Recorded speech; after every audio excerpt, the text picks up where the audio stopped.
Enough is enough. মোহর, আমি অনেকক্ষণ ধরে সহ্য করছি এটা।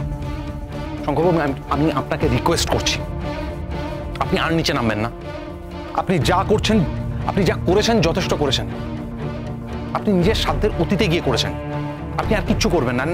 নিজেকে নিচে নামাবেন না এভাবে। ভুলটা আমার ছিল, বুঝতে আমিও ভুল করেছি। মোহর আপনার যোগ্য না, মোহর আপনার যোগ্য নয়। মোহরের মতো মানুষরা আপনার মতো মানুষের যোগ্য হয় না। তাই আপনি নিজেকে আর নিচে নামাবেন না। আপনি যথেষ্ট চেষ্টা করছেন, আর করবেন না, প্লিজ প্লিজ। একদম ঠিক স্যার, আপনি একদম ঠিক। ধরে নিন আমার চলে আসার এটাই কারণ। আমি বুঝতে পেরেছি আমি স্যারের যোগ্য নই। মোহর, একটা বিয়ে এইভাবে ভেঙে দেওয়া যায় না। একটা বিয়েকে এইভাবে ভেঙে দেওয়া যায় না মোহর।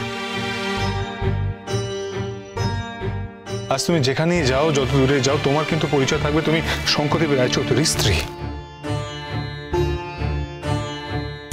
আর আমি যত দূরে যাই, যেখানেই যাই, পৃথিবীর যে প্রান্তে যাই, আমার পরিচয় থাকবে যে আমি মোহর রায়চৌধুরীর স্বামী। তুমি তুমি সম্পর্কটাকে তোমার ইচ্ছাতে ধ্বংস করে দিতে পারো না মোহর, জাস্ট পারো না।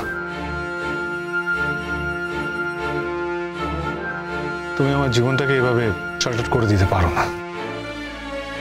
Please please think about it, একটু ভেবে দেখ। আচ্ছা বেশ বেশ, আমার জন্য না, তোমার অদিতি ম্যাম, তার জন্য ভাবো।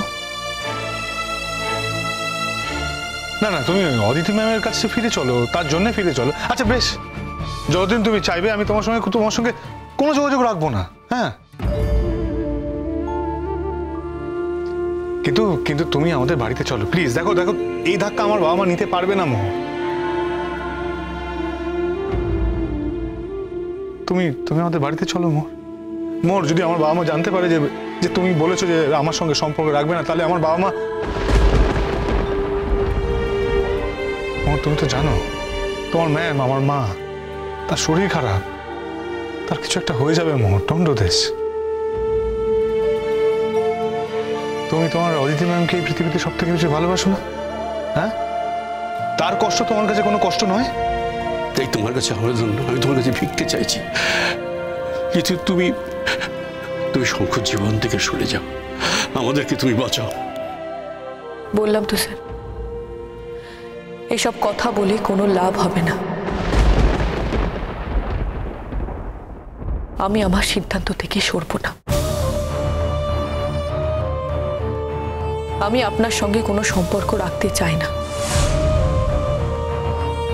এরপর যদি আমাকে বিরক্ত করা হয়,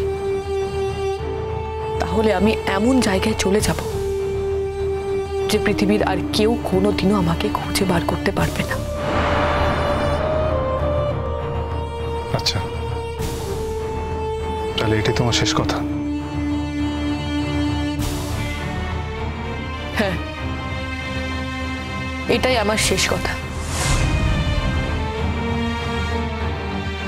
আমি আপনার সঙ্গে আর কোনো সম্পর্ক রাখতে চাই না। আমি চাই পরবর্তীকালে আমার সঙ্গে দেখা হলে আপনি একজন স্টুডেন্টের মতোই ব্যবহার করবেন। এইটুকু আশাই আমি আপনার কাছ থেকে করব। এইটুকু সম্মান আপনি আমাকে দেবেন স্যার।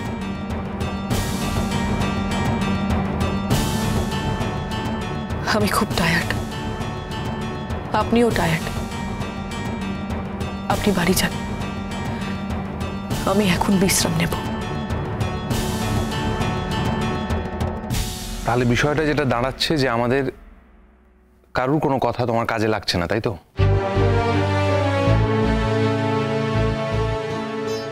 কাজটা তুমি ঠিক করলে না মোহর। এই কাজের দায় একদিন তোমার উপরে এসে পড়বে।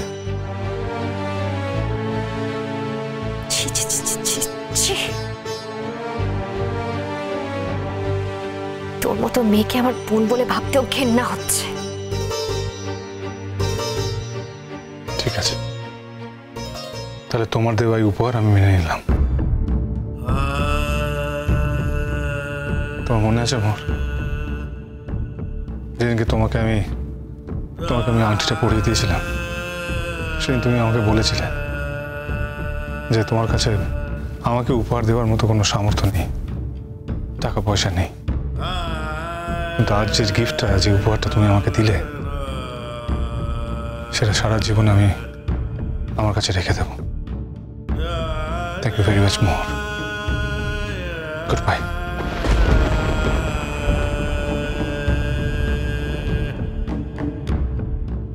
শঙ্করদীপ দাঁড়ান, আমিও যাবো আপনার সাথে।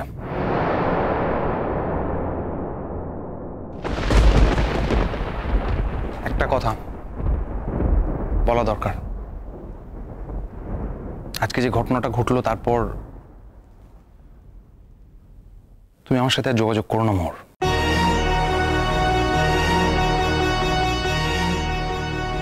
আপনার কথা মনে থাকবে স্যার।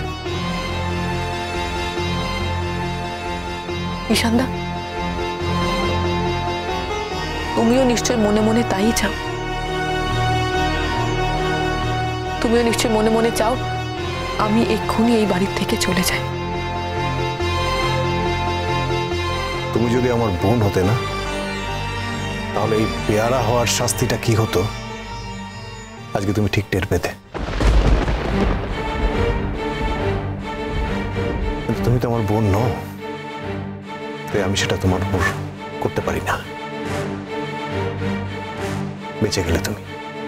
তোমার বোন নয় ঠিকই, কিন্তু তো আমার বোন।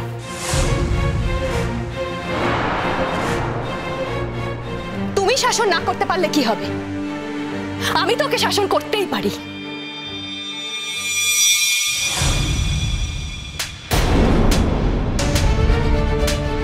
মরে যাওয়া উচিত তোর। তোর মতো মেয়ের মরে যাওয়া উচিত। বাবাই ঠিক ছিল তোর জন্য। ওই বাবার পছন্দ করা পাত্রকে বিয়ে করে তুই ঘরবন্দি হয়ে থাকতে পারতিস, নিজের জীবনটাকে শেষ করে দিতিস। সেটাই তোর জন্য ভালো ব্যবস্থা ছিল।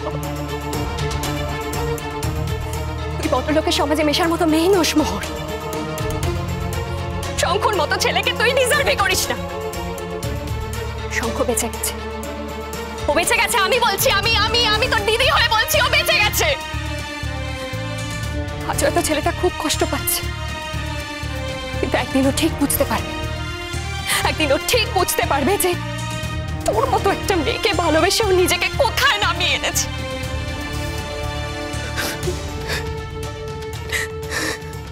আসি। তোমার কান্না দেখে আমার কষ্ট হচ্ছে না মোর, একটু কষ্ট হচ্ছে না।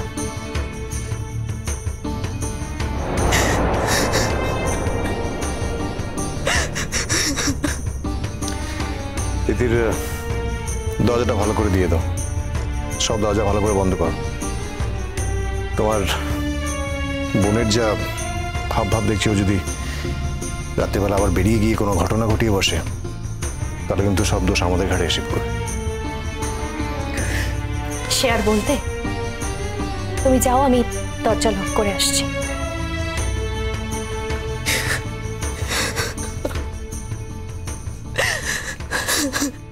কাঁদছিস কেন তুই? কাঁদছিস কেন? তোর কান্নার কি আছে এখন? তুই যা যা চেয়েছিলিস তাইতেই সব হয়েছে।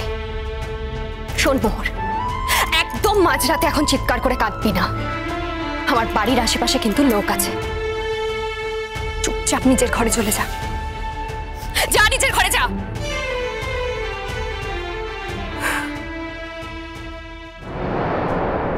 তোমার মনে আছে মোর, যেদিনকে তোমাকে আমি আংটিটা পরিয়ে দিয়েছিলাম, সেদিন তুমি আমাকে বলেছিলে যে তোমার কাছে আমাকে উপহার দেওয়ার মতো কোনো সামর্থ্য নেই, টাকা পয়সা নেই, কিন্তু আজ যে গিফটটা, যে উপহারটা তুমি আমাকে দিলে, সেটা সারা জীবন আমি আমার কাছে রেখে দেবো।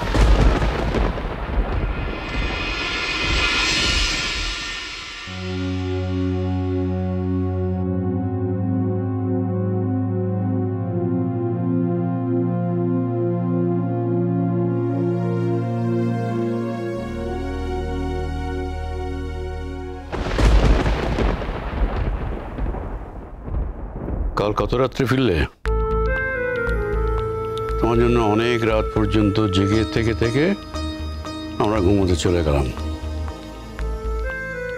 মানে এ তো আনবেয়ারেবল হয়ে যাচ্ছে, আমার আর সহ্য হচ্ছে না। তোমার মতো একটা ছেলে একটা মেয়ের জন্য এই পর্যায়ে নামতে পারে, এটা আমি ভাবতেই পারছি না। নতুন আলো একে ডাকে মোহ